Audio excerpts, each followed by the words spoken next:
श्री राम जय राम जय जय राम, श्री राम जय राम जय जय राम, श्री राम जय राम जय जय राम, श्री राम जय राम जय जय राम। बोलिए सावधान रामचंद्र महाराज की जय। आज विश्व के हिंदी साहित्य जगत के माने जाने उपन्यास सम्राट श्री प्रेमचंद जी का जन्मदिन है। प्रेमचंद जी जैसा इस धरती पर दूसरा कभी कोई और प्रेमचंद पैदा होगा, ये एक बहुत बड़ी केवल कल्पना ही शेष मात्र है। प्रेमचंद की जो जीवन शैली थी, उनका जो चिंतन था, उनका जो जीवन का रहन सहन था, जो उस वक्त की कालखंड की स्थिति थी, उस कालखंड से लेकर के जब तक प्रेमचंद जीवित रहे तब तक वो कालजयी बनकर जीवित रहे। जीते जी उनको वो सम्मान नहीं मिला जिसके लिए वो उत्तराधिकारी थे, जिसके लिए उन्हें खासतौर से कहा जा सकता था कि वास्तव में प्रेमचंद प्रेमचंद ही है।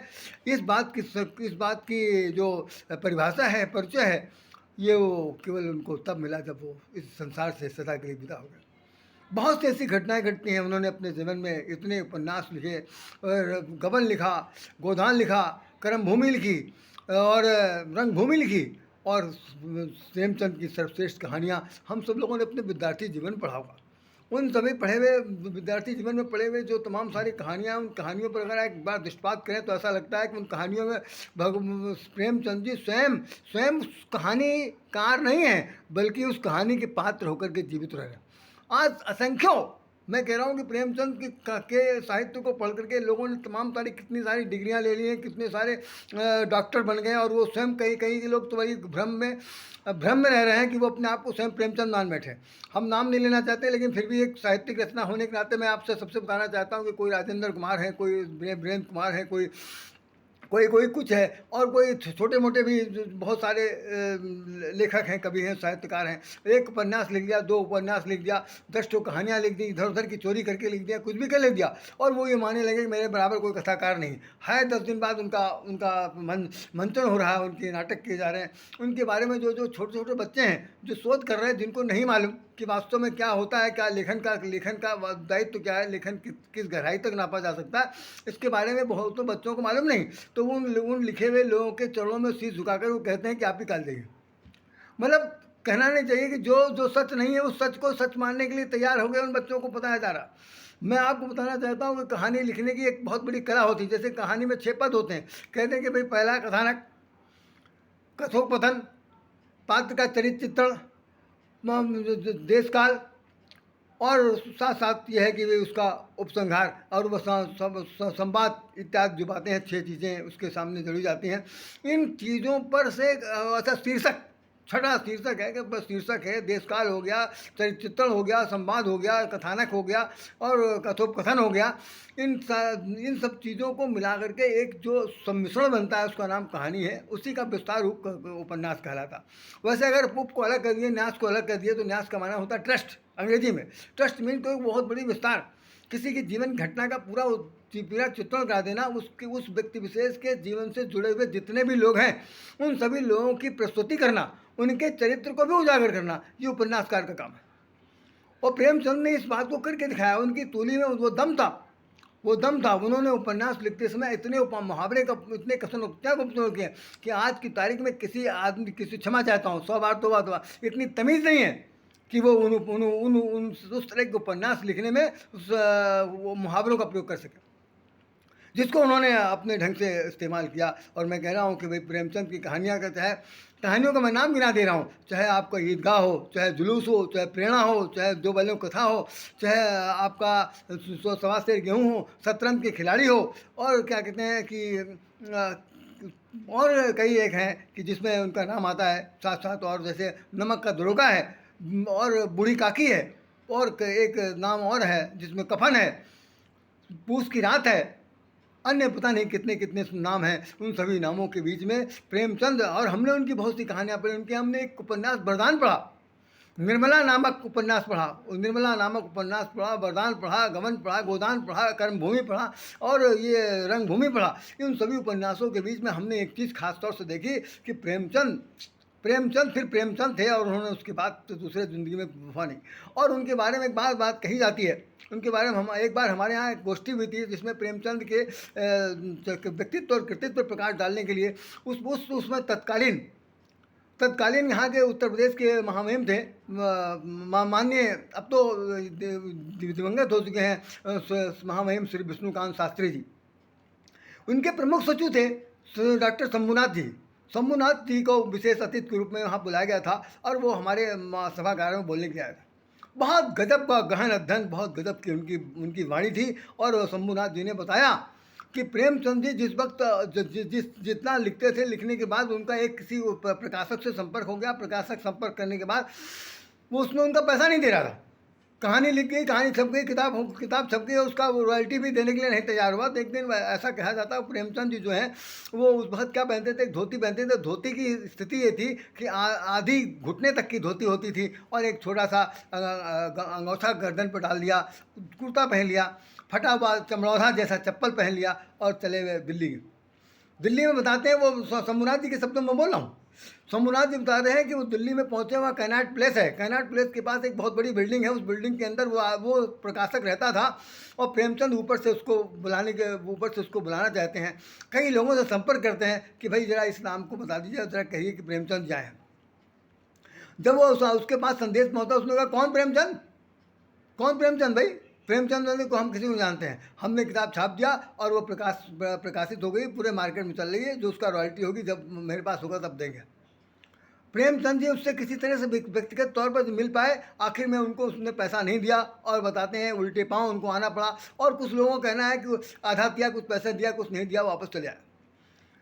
प्रेमचंद ने उस गरीबी की दिशा में, उस निर्धनता की दिशा में उन्होंने जितनी निर्धनता स्वयं झेली है उससे भी कहीं अधिक उन्होंने पात्रों के माध्यम से दिखाया कि वास्तव में ज़िंदगी जीने का असली तरीका क्या है। आज लोग क्या लिखते हैं? आज लोग तो 10 लिखते हैं तो 10 आदमी अपने साथ इसलिए इकट्ठा करते हैं कि भाई वो मंच पे जब कोई उनका नाम लिया जाए तो भाई ताली बजनी चाहिए।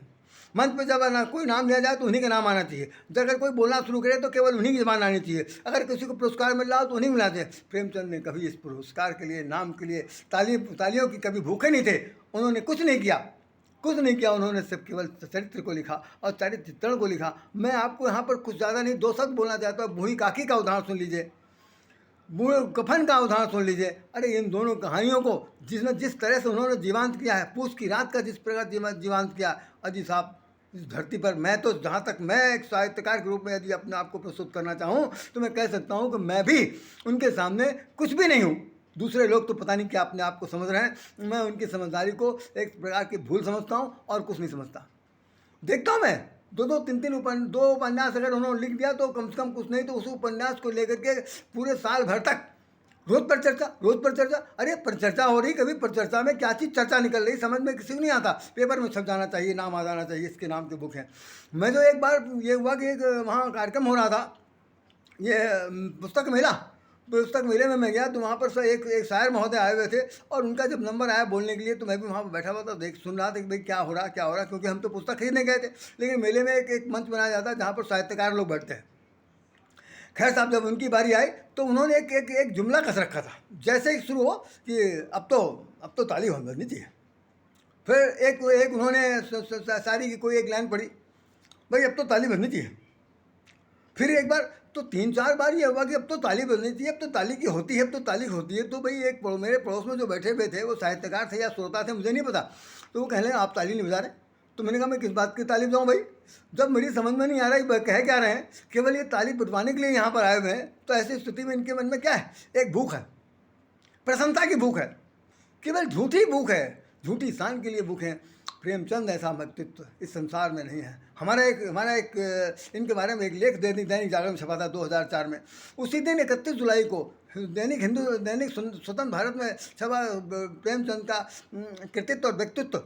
और उसमें दैनिक जागरण में छपा कि 1.25 सेर गेहूँ और शतरंज के खिलाड़ी लखनऊ में ही रहकर प्रेमचंद ने प्रवास के दौरान लिखा था। बाय द वे वहाँ के जो सांस्कृतिक संपादक थे उन्होंने उनको पता नहीं क्या सोची, उन्होंने कहा कि भाई आपका नाम 2 अखबारों में छप गया इसलिए आप ब्लैक लिस्टेड के जाते। उन सज्जन ने मुझे वहाँ पर वो छपे हुए का कटिंग भी नहीं दिया और मुझे साथ साथ ये कह दिया कि अब आपका आगे से नहीं छपेगा। कितनी धूर्तता बरती थी, मैं तो उस पत्रकारिता को पीत पत्रकारिता के रूप में कहना चाहता हूँ कि 2 अखबारों में 2 लेख 2 प्रकार के छपे। एक में कृत्रिम व्यक्तित्व है, दूसरे में जो कहानी उन्होंने लिखी थी उसको मैंने छापा, लेकिन उस व्यक्ति ने उसको इस तरह से लिया, हमें बहुत दुख हुआ। उसके बाद इतने सारे अखबारों में 2004 के बाद हमारे आर्टिकल छपे, लेकिन मैंने दैनिक जागरण में कभी नहीं लिया। मेरा इससे कोई दुराग्रह नहीं है, दैनिक जागरण को मेरे पढ़ने वाला नहीं है। सबसे बड़ा उसमें लिखा रहता यह पत्र नहीं मित्र है। मैं तो समझ नहीं पाया कि मित्रता कहाँ तक उन्होंने बढ़ती। मेरे साथ तो मित्रता नहीं बढ़ती, उनके साथ तो मित्रता का संबंध ही खत्म हो गया है। प्रेमचंद ने जो उपन्यास लिखा उसके अंदर अगर आप गबन देखें तो गबन के अंदर रमानाथ और जालपा नाम की नायिका है, उसका पूरा जीवन चरित्र चित्रण दिया गया। अरे प्रेमचंद ने तो यहाँ तक लिख दिया था कि एक नारी के व्यक्तित्व में लिखा कि नारी का हृदय किसी रंग बिरंगी तितली से कम नहीं होता। कौन परिभाषा दे देगा भाई, कौन परिभाषा दे देता कि नारी का हृदय किसी रंग बिरंगी तितली से कम नहीं होता, ये प्रेमचंद जी कहते हैं। इसके साथ साथ वो ये भी बताना चाहते हैं कि जब किसी पुरुष के चरित्र में नारी के गुण आ जाते हैं, जो सुन लीजिए, ये कोटेशन है, ये बहुत बड़ा कोटेशन है आप सब लोगों के लिए, सबको समझने के लिए। जब किसी पुरुष के जीवन में, चरित्र में, उसकी गुणवत्ता में नारी के गुण आ जाते हैं तो वो संत बन जाता है। क्या गजब की परिभाषा है, मतलब संत हृदय बन जाता है यदि उसके नारी के गुण आ जाए। और नारी के अंदर यदि पुरुष के गुण आ जाए, मतलब पुरुष की कठोरता आ जाए, पुरुष की अहंकार आ जाए, पुरुष का अभिमान आ जाए, पुरुष का अहमतावादी दृष्टिकोण आ जाए, तो वो नारी नहीं बल्कि कुल्ठा, अर्थात वो सबसे ज़्यादा एक तरह का आप शब्द सब यही कह सकते हैं कि वो चरित्रहीन बन जाती है। कुल्ठा को चरित्रहीन ही कहा जा सकता है, यही शब्द। और उन्होंने कफन में जब वो दिखाते हैं कि वो नायक और उसका जो बेटा है वो दोनों भूख की पिपासा से तड़प रहे, आलू भून के खा रहे हैं। और आलू भून के खाते समय वो ये कह रहे हैं कि भाई चलो कोई बात नहीं, अगर वो अच्छा। और उनकी जो बहुरानी है, हमारे लड़के की जो बहू है, वो जो है प्रसव पीड़ा से त्रस्त है। और वो कह रहे हैं अगर सवेरे वो मर भी जाएगी तो जिसको बुरा लगेगा वो उठा लेगा,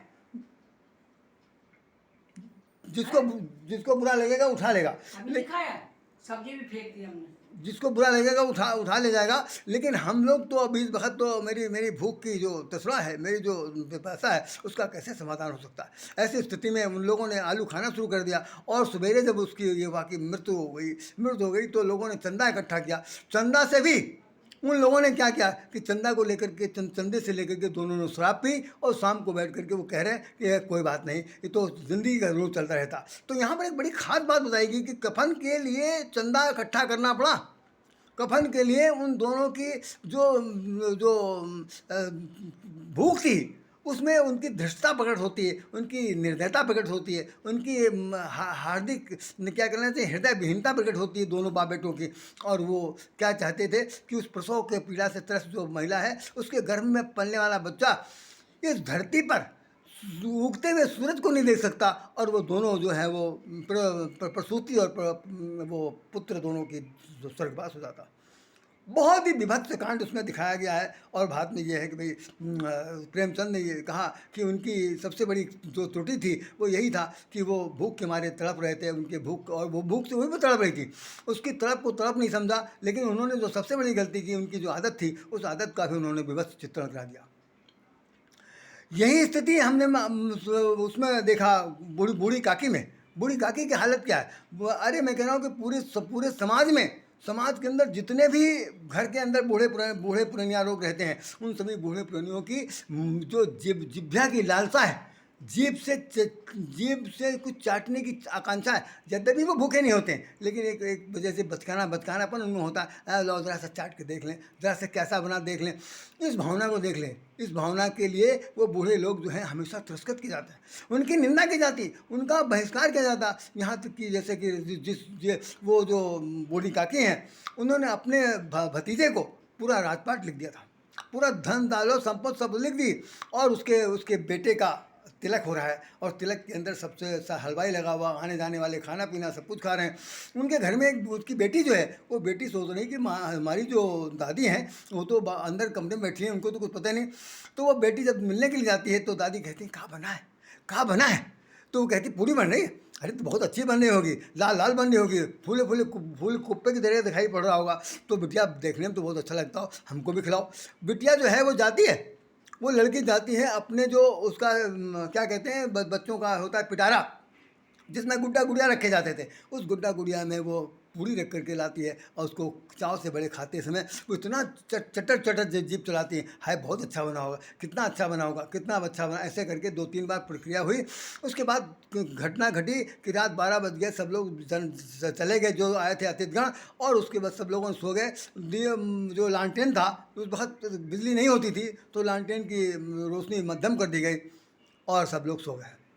अब जब दृश्य देख रहे हैं प्रेमचंद ने दिखा, भाई साहब मैं कह रहा हूँ कि लिखने वाले की कलम तोड़ लिखा, हम आप लिख नहीं सकते, सिर्फ पढ़ करके अध्ययन कर सकते हैं कि वो जो बूढ़ी माँ काकी हैं उठ करके वहाँ पर आती हैं खिसकते खिसकते खिसकते खिसकते जहाँ पर जूठे पत्तल पड़े हुए, और वो जूठे पत्तल पड़े हुए को देख करके वो कहती, और वहाँ से जितना भी जो भोजन छूट गया था, जूठा मीठा किसी का खाया हुआ, ये पूरी छूट गई, सब्जी छूट गई, रायता छूट गया, या यूँ कह लीजिए कि और कोई चीज़ छूट गई, मिठाई छूट गई होगी, उन सबको धीरे धीरे खाती हैं। खाती हुई कह रही बहुत अच्छा बना, मेरे बचवा ने बहुत अच्छा खाना बनाया, इतना बच्चा इतना बड़ा मेरा बेटा है। उसके बाद तो वो उनकी आवाज़ सुन करके वो जो था जो घर का जो उनका जो भतीजा है वो जाग जाता, और जाग करके वो दीपक की लालटेन की रोशनी तेज करता, और वहाँ जब आता है तो वो जहाँ कूड़ेदान पर पत्तल पड़े हुए जूठे, उन पत्तलों में अपनी अपनी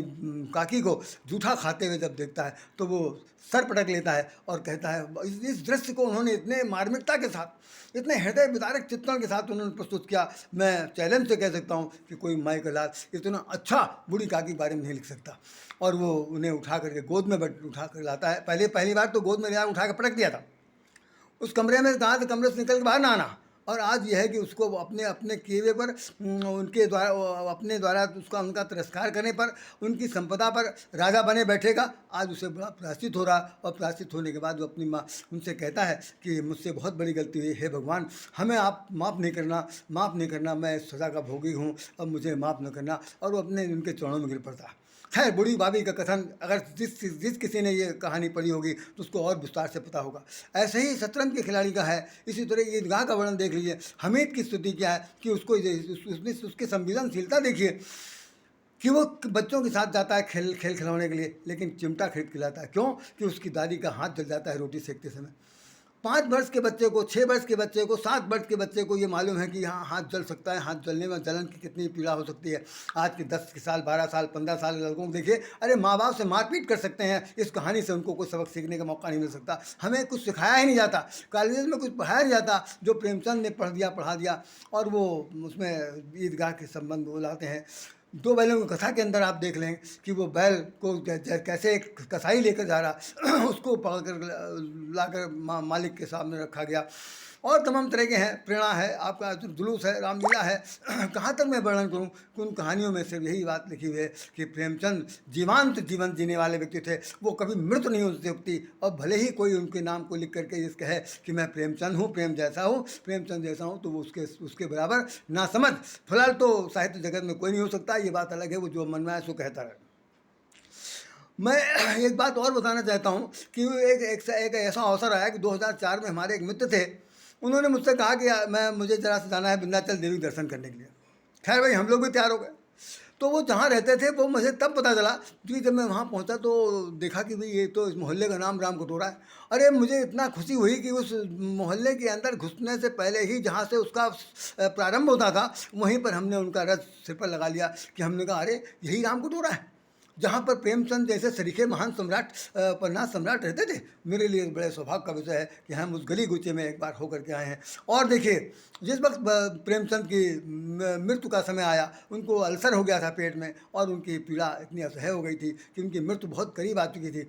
हमारे वही शंभुनाथ जी बताते हैं कि जिस वक्त उनकी डेथ हुई तो डेथ होने के बाद वहाँ पर जो वहाँ के जो पानी बरस रहा था, पानी बरसते में उनकी जो है मृतक शरीर को ले जाने वाले 4 लोग थे, मुश्किल से 6-7 इकट्ठा हो पाए।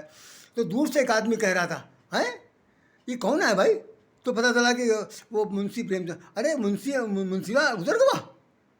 कह रहे ये इस तरह की आवाज़, इस तरह के टुकार भरे शब्द उनके जीते जी लोगों ने दिए, उनके मरने के बाद दिए। आज उपन्यास सम्राट कहा जा रहा। अरे साहब उनको अगर सिर पर बैठाया भी जाए, हजारों ताजों का ताज पहना भी दिया जाए, तो बहुत कम है। उन्होंने हमारे साहित्य को बहुत कुछ दिया है, साहित्य को इतना दे दिया जितना इस धरती पर कोई नहीं दे सकता। मैं समझता हूँ कि उनके चरणों में सच्ची श्रद्धांजलि तभी होगी कि हम उनके उपन्यासों को, उनकी कहानियों को, उनके चरित्र चित्रण को जिस तरह से उन्होंने दिया है, जिन जिन शब्दों का इस्तेमाल किया है, उन शब्दों को वो अपने हम लोग अपने जीवन में उतारें, ढालें, प्रयोग करें, तभी हमें उनके सच्ची श्रद्धांजलि हो सकती है। इन्हीं शब्दों के साथ राधे श्याम राधे। आप सब मनीषियों को, सारे शुभ चिंतकों को, साहित्यकारों को नमन करते हैं और प्रणाम करते हैं। मेरी तरफ से अगर किसी प्रकार की कोई त्रुटि हो गई है, यद्यपि मैंने सच कहा, यहाँ तक कि हमारे गुरु जी बताते हैं कि सत्य को सत्य के रूप में स्वीकार करना सबसे सबसे कठिन साधना है, और इस सत्य को प्रेमचंद ने करके दिखा दिया। ऐसा सत्य लिखने वाला फिलहाल अब कोई दूसरा आएगा, इसमें एक बहुत बड़ा संदेह। हम तो अपने जीते जी दूसरा नहीं देख पाएंगे। यूँ तो हजारों हजारों की तादाद में उपन्यासकार सड़कों पर घूम रहे हैं और वो कुछ न कुछ लिखते चले जा रहे हैं। मैं उन सभी को भी प्रणाम करता हूँ और उन अपेक्षा करता हूँ कि यदि वो चाहें तो प्रेमचंद के साहित्य से पढ़ें, लिखें, सुनें, समझें और अपने जीवन में उतारें हैं। इन्हीं शब्दों के साथ राधे श्याम राधे आप सबको प्रणाम करता है।